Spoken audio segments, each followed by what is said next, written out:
धनंजय हत्याकांड में बेतिया योगापट्टी मुख्य सड़क घंटों रहा जाम। प्रशासन और जनप्रतिनिधियों के सहयोग से जाम हटाया गया।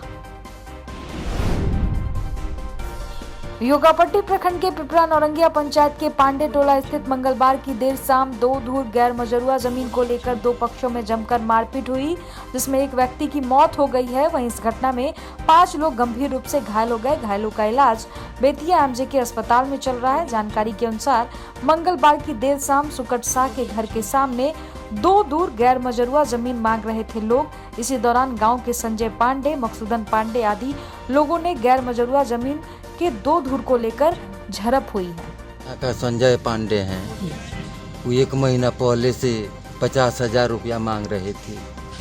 अब शराब पीकर स्माइक पीकर बराबर तर रहते हैं। वो आज नहीं माने हैं। हमारे बेटा को रगेद कर खेद कर हमारे बहू को 2 बहू को मार कर कपार फाड़ दिया है। हमारा बेटा को मार कर मुआ सर उसका वही रवैया है, स्माइक और शराब पीकर टर रहता है। किसी से पंचायत में झगड़ा करता है। कितना बार उसका मुड़ी फूट गया, लेकिन हमको नहीं बख्शा। चाचा होकर भी चाचा खास चाचा को नहीं बख्शा तो दूसरा तीसरा को बख्शेगा नहीं बख्शेगा। यही तो है। हमारा बेटा एमजेके हॉस्पिटल में जाकर दम तोड़ दिया। घटना कैसे घटी है? घटना घटी है। वो अपने दरवाजे पर से आया है। भुटकुन पांडे था, संजय पांडे था, मधुसूदन पांडे था, ये मर्द लोग था। ये तीनों आदमी लाठी चला रहा था और कुल्हाड़ी ली हुई थी। संजय पांडे के औरत, विजय पांडे के औरत। बस यही तो हमारा बयान है। मझौलिया राजघाट पुल के निकट घात लगाए अपराध कर्मियों ने सुगौली बाजार से सीमेंट का पैसा वसूल कर वापस लौट रहे सीमेंट व्यवसायी के मुंशी उमेश शाह को गोली मार दी और उसकी स्प्लेंडर बाइक और डिक्की में रखे 1.5 लाख रुपए लेकर फरार हो गए। घायल मुंशी को आनंद फानंद में मझौलिया पीएससी में भर्ती किया गया है, जहां से उसे बेतिया जीएमसीएच में रेफर कर दिया गया है। इंस्पेक्टर सह थानाध्यक्ष राणा रन विजय कुमार ने घटना की जानकारी दी। उन्होंने बताया कि अपराधियों की संख्या 3 थी, जिन्होंने अपने चेहरे को गमछे और मफलर से बांध रखा था। उन्होंने बताया कि घायल मुंशी रामपुरबा महनवा वार्ड 14 का निवासी बताया गया है। पकड़िया से विजय शाह के दुकान से मझौलिया के लिए चले हैं, तो वही रास्ते में राजघाट। बिहार के गया से एक अविश्वसनीय और अकल्पनीय संवेदनशील दिल को पिघला देने वाली घटना सामने आई है, जिसे सुनकर सभी आश्चर्यचकित है। एक बकरी ने हिरन को अपना दोस्त बनाया और दोस्ती निभाने के लिए हिरन जंगल से शहर की ओर चलाया। यह कोई कहानी नहीं, हकीकत है। गया के बियाबान घनघोर जंगल में शंभू यादव की बकरी गुम हो गई, लेकिन शाम तक बकरी के साथ एक हिरन बकरी के साथ घर चला आया। ये दोस्ती हम नहीं छोड़ेंगे मगर तेरा साथ नहीं छोड़ेंगे। इस फिल्म के गानों को सच कर दिखाया जंगल से बकरी के साथ आया हिरन ने। दरअसल मामला ये है कि गया जिले के अति नक्सल प्रभावित डुमरिया प्रखंड के ग्राम पंचायत बोखा के तरजवा हरदहदवा गांव में शंभू यादव का बकरी जंगल में चढ़ने गई थी। शाम को बकरी के साथ जंगल से हिरन घर आ गया, जिसके बाद शंभू यादव के द्वारा वन विभाग की टीम को सूचना दी गई।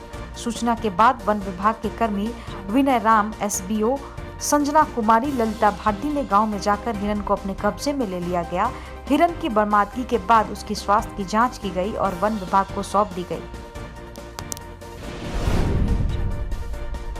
जमीनी विवाद में कलयुगी भाई ने सगे भाई की जान ले ली। घटना पश्चिम चंपारण रामनगर थाना क्षेत्र के मेघवल मटिया गांव की है। बताया जा रहा है कि जमीन बेचने के विवाद को लेकर कलयुगी भाई ने किसी और के साथ मिलकर सगे भाई को धारदार हथियार से वार किया, जिससे मौके पर ही उसकी मौत हो गई है। सूचना मिलते ही मौके पर पहुंची रामनगर पुलिस और मामले की छानबीन में लग गई। मृतक की पहचान 38 वर्षीय जोगिंदर यादव के रूप में हुई है। हालांकि मौके से दोनों आरोपी घटना का अंजाम देकर फरार हो गए। साथ ही पुलिस उनकी भी खोजबीन में लगी हुई है।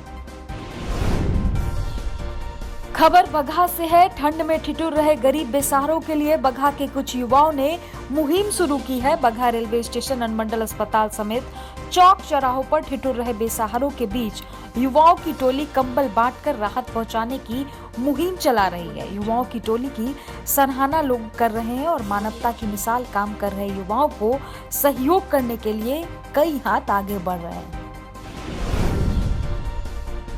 इटाह प्रखंड के खैरवा पंचायत स्थित कतीकही में नवदुर्गा मंदिर के नव निर्माण को लेकर स्थानीय ग्रामीणों ने मंगलवार को एक बैठक की। इस बैठक में कमेटी की गठन की गई, जिसमें सर्वसम्मति से अध्यक्ष हरक यादव, उपाध्यक्ष देवा यादव, कोषाध्यक्ष मुकुरदन दास, उप कोषाध्यक्ष हरिहर दास, सचिव राजदेव यादव, उप सचिव यदुनंदन दास के अलावा करीब 1 दर्जन सक्रिय सदस्यों को मनोनीत किया गया। कमेटी के बतौर अध्यक्ष हरक यादव ने बैठक को संबोधित करते हुए अपील किया कि सभी लोग तन मन धन से मदद कर अविलंब इस मंदिर के निर्माण हेतु धन इकट्ठा करें।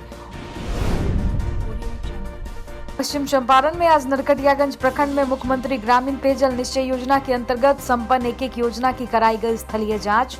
207 प्रशासनिक सह तकनीकी पदाधिकारियों को जांच दल में किया गया शामिल। जांच के दौरान पाई गई त्रुटि को सुधारने का दिया जाएगा एक अवसर, कहा। जांच दल में अधिकारियों ने नहीं सुधार होने पर अनियमितता बरतने वाले व्यक्तियों के विरुद्ध होगी कड़ी कार्रवाई। पश्चिम चंपारण के जिलाधिकारी द्वारा जीएमसीएच के सी ब्लॉक के सभी 6 फ्लोर का किया गया निरीक्षण। कार्यकारी एजेंसी को अविलंब भवन पूर्ण करने का दिया गया निर्देश। जिले वासियों को जीएमसीएच में ही मिलेगी समुचित आधुनिक चिकित्सा सुविधाएं। यहां रेडियोलॉजी, पैथोलॉजी, दवाइयां सहित आधुनिक ऑपरेशन थिएटर की मिलेगी सुविधा। वहीं कार्य में लापरवाही बरतने को लेकर जीएमसीएच के जूनियर डॉक्टर को किया गया चयन मुक्त। कड़ी कार्रवाई की दी गई चेतावनी।